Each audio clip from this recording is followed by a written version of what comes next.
Hello students, welcome back to my YouTube channel. Students, previous वाले video में जो आपका सब्जेक्ट है बिजनेस एथिक्स, उसमें हम पढ़ रहे थे सोशल ऑडिट के बारे में, सोशल ऑडिट के टाइप्स के बारे में। ठीक है, कौन कौन से टाइप्स होते हैं आपके सोशल ऑडिट के। ठीक है, तो टाइप्स ऑफ सोशल ऑडिट का मैंने एक आपको डायग्राम बनवाया था। उसमें आपके बेसिक 6 टाइप्स थे, जिसमें हम 3 टाइप्स को डिस्कस कर चुके थे। ठीक है, 3 टाइप्स कौन कौन से थे? एक था आपका सोशल प्रोसेस ऑडिट, उसके बारे में हमने पढ़ा था स्टूडेंट कि सोशल प्रोसेस ऑडिट क्या होता है। एक्चुअल में ये ट्राई करता है कि मेजर करे इफ़ेक्टिवनेस को, उन एक्टिविटीज़ को जो आपके ऑर्गेनाइजेशन में होती हैं। ठीक है, उसके इसमें इन्वॉल्व्स आपके 4 स्टेप्स थे, उनको हमने डिस्कस किया था। उसके अलावा हमने पढ़ा था फाइनेंशियल स्टेटमेंट फॉर्मेट्स को सोशल ऑडिट के। फिर हमने डिस्कस किया था macro micro social indicator audit को। ठीक है,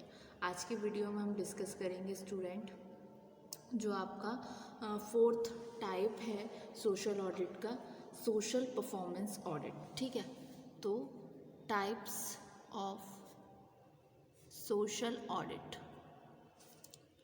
उसमें हम डिस्कस करेंगे 4th टाइप को। 3 हमने प्रीवियस वाले वीडियो में डिस्कस किए थे। ये है आपका सोशल परफॉर्मेंस ऑडिट। देखिए स्टूडेंट, जो आपकी डेवलप्ड कंट्रीज़ होती हैं उनमें कुछ सेवरल साधारण इंटरेस्ट ग्रुप्स होते हैं, जिसमें इंक्लूड्स होते हैं आपके कुछ चर्च ग्रुप्स आ गए, यूनिवर्सिटीज़ आ गई, म्यूचुअल फंड्स आ गए, कंज्यूमर की एक्टिविस्ट आ गए, जो रेगुलरली बेसिस पर मेजर होते हैं, एवेल्युएट होते हैं, और जिसकी रैंक सोशली रिस्पॉन्सिव कंपनीज़ होती हैं। किस बेसिस पे? उनके सोशल परफॉर्मेंस के बेसिस पे। उस हिसाब से वहाँ पर रेगुलर ओपिनियन पोल्स जो हैं आपके कैरिड आउट होते हैं, फाइंड करने के लिए कंपनीज़ को, जो इनिशिएट करती हैं सोशल एफर्ट्स को एक प्रोएक्टिव मैनर में, और अर्न करती हैं goodwill of the general public. ठीक है, तो in developed countries several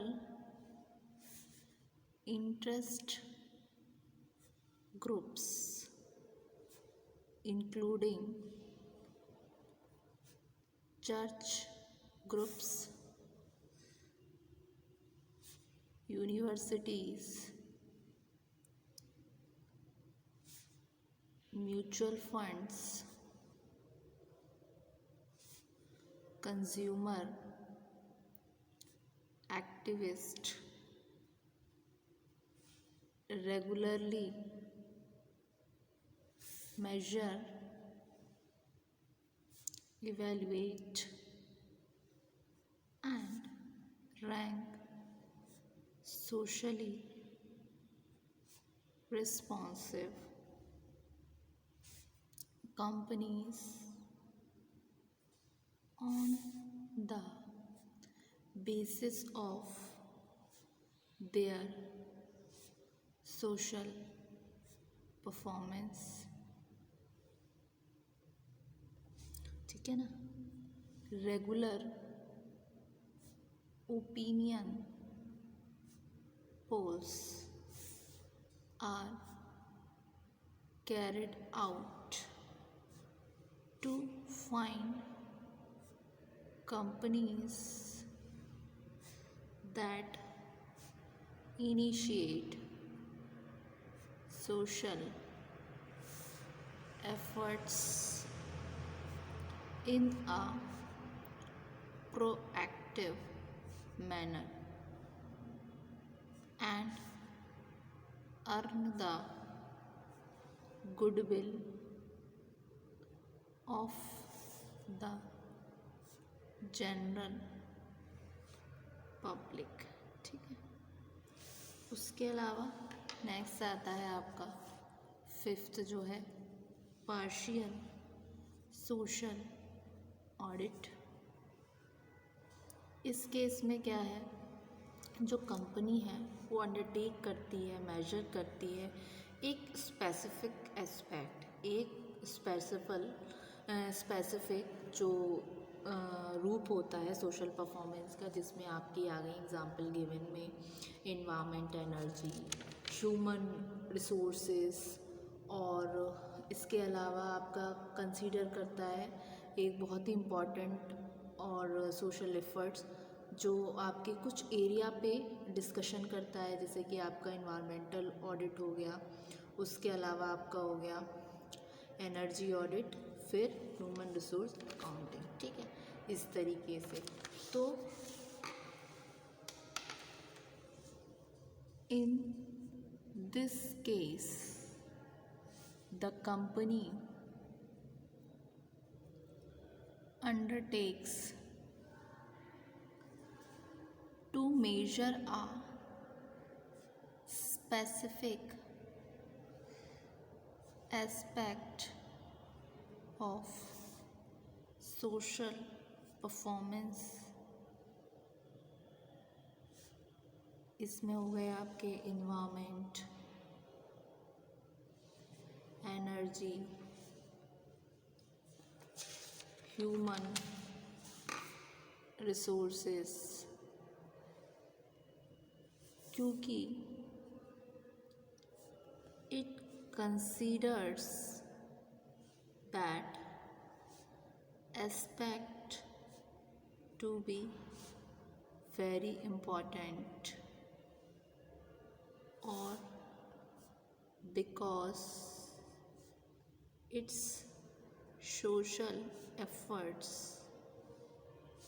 for the time being are confined to the area। कौन कौन से एरिया निकल कर आते हैं इसके? एक हो गया आपका इन्वायरमेंटल ऑडिट। ये डेवलप्ड कंट्रीज जो हैं वो प्रोटेस्ट करती हैं वायलेंटली कंपनीज़ को जो ट्राई करती हैं पॉल्यूट करना इन्वायरमेंट को। उस सिचुएशन में जो डेवलप्ड कंट्रीज़ हैं, जो एक तरीके से विकसित कंट्रीज़ हैं, उनके लोग प्रोटेस्ट करते हैं वायलेंसली उन कंपनीज़ को जो ट्राई करते हैं पॉल्यूट करना इन्वायरमेंट को, और उन कंपनीज़ को कंप्लाई करते हैं, कुछ रेगुलेशंस लगा देते हैं जिससे कि वो प्रोडक्टली जो उसकी अपॉर्चुनिटीज़ हैं रिसाइकिल करें वेस्ट को एक यूज़फुल प्रोडक्ट्स में। तो इन्वायरमेंटल ऑडिट आ गया। दूसरी तरफ आ गया आपका एनर्जी ऑडिट। ये क्या है? ये कंजर्व करता है एनर्जी सोर्सेज को। एनर्जी ऑडिट क्या है? ये अंडरटेकिंग होते हैं इन्वेस्टिगेट करने के लिए किस तरीके से एनर्जी ऑब्टेन्ड हो रही है, कंज्यूम्ड हो रही है और आपकी प्रिजर्व्ड हो रही है। उसके अलावा एक आता है आपका HRA, जिसको हम बोलते हैं ह्यूमन रिसोर्स अकाउंटिंग। ये क्या है? ये बेसिक फ़िलॉसफी है HRA की कि ह्यूमन रिसोर्स क्या है? कंपनी के एसेट। क्या है ह्यूमन रिसोर्स? कंपनी के आपके एसेट्स हैं, लाइव एसेट्स हैं। और उसके अलावा इन्वेस्टमेंट जो होता है एक्वायर करने में, उनको ट्रेन करने में, ह्यूमन रिसोर्स को डेवलप करने में, ये अकाउंटेड होता है एक एसेट के फॉर्म में। तो कन्वेंशनल अकाउंटिंग मेथड जो है वो राइट ऑफ करते हैं इन्वेस्टमेंट को, ह्यूमन कैपेबिलिटीज़ की, वैल्यूज़ की, ऑपरेटिंग एक्सपेंसेस की, और अंडरस्टैंड करते हैं, अंडरस्टेट करते हैं प्रॉफिट को। तो करंट वैल्यू जो है कंपनी के ह्यूमन असेट्स की वो कंसीडर्ड नहीं है जब आप कंप्यूट करते हैं एक्सपेंसेस को, रेवेन्यू को। ठीक है, तो सिचुएशन में ह्यूमन रिसोर्स अकाउंटिंग जो कि आपका पार्शियल सोशल ऑडिट का एक कन्फाइंड एरिया है, ठीक है, जिसमें सोशल एफर्ट्स लगाए जाते हैं। फिर आपका आता है नेक्स्ट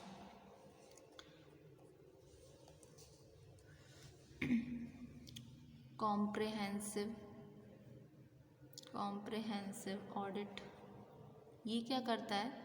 ये ट्राई करता है कि ये मेजर करे, वेरीफाई करे, एवेल्युएट करे टोटल परफॉर्मेंस को ऑर्गेनाइजेशन की, जिस पे इंक्लूड्स होती हैं सोशल रिस्पॉन्सिबिलिटी एक्टिविटीज़। एक्चुअल में ये फोकस करता है मेनली मैनेजमेंट सिस्टम पर rather than on the actions और इवेंट, जो कि इतनी ज़्यादा इम्पॉर्टेंट नहीं है। इसका एम होता है कि ये इवेल्युएट करे क्वालिटी ऑफ प्रोसेसेस को और इन्फॉर्मेशन को जिसमें ऑर्गेनाइज डिसीजन आपके लिए जाते हैं। ठीक है, तो It tries to measure, verify, and evaluate the total performance of the organization, including its social responsibility, activities. It focuses mainly on management system rather than on actions or events which are not so important. It aims at evaluating the quality of processes and the information on which organizational decisions are taken. ठीक है, ये हुआ आपका comprehensive audit. तो student क्या पढ़ा हमने types of social audit में? फर्स्ट पढ़ा social performance audit. Developed countries में कुछ सेवरल इंटरेस्ट ग्रुप होते हैं जिसमें आपके इंक्लूड हो गए church groups, universities, mutual fund. इनको इवेलुएट करते हैं, एक रैंक दी जाती है जो सोशली रिस्पॉन्सिव होती है। इस तरीके से ये हुआ आपका सोशल परफॉर्मेंस ऑडिट। उसके अलावा जो आपका नेक्स्ट है पार्शियल सोशल ऑडिट, इसके सोशल एफर्ट्स होते हैं जो कंफाइंड होते हैं कुछ पर्टिकुलर एरिया में, जैसे कि मैंने आपको बताया एनवायरमेंटल ऑडिट। इसमें क्या करते हैं, जो कंपनीज ट्राई करती हैं पोल्यूट करना एनवायरनमेंट को, तो उनके अगेंस्ट प्रोटेस्ट करते हैं डेवलप्ड कंट्रीज़ के पीपल वायलेंटली। ठीक है, और प्रोएक्टिवली एक्सप्लोर करते हैं अपॉर्चुनिटीज़ के जिससे वो रिसाइकल कर सके वेस्टेज को एक यूज़फुल प्रोडक्ट्स में। फिर आते हैं आपके एनर्जी ऑडिट, जो आपकी एनर्जीज़ हैं वो सोर्सेस हैं उसको कंजर्व करके रखा जाए, जो कि इन्वेस्टिगेट हो और उस किस तरीके से एनर्जी ऑब्टेन्ड हो रही है, कंज्यूम्ड हो रही है, प्रिजर्व्ड हो रही है। उसके अलावा HRA। ठीक, फिर आता है आपका कॉम्प्रहेंसिव ऑडिट। तो होप्स स्टूडेंट आज के वीडियो में आपको ये टाइप समझ आए। एक बारी मैं आपको ये गो थ्रू कराती हूँ। होप्स स्टूडेंट आपको ये लेक्चर समझ आया। Thank you very much.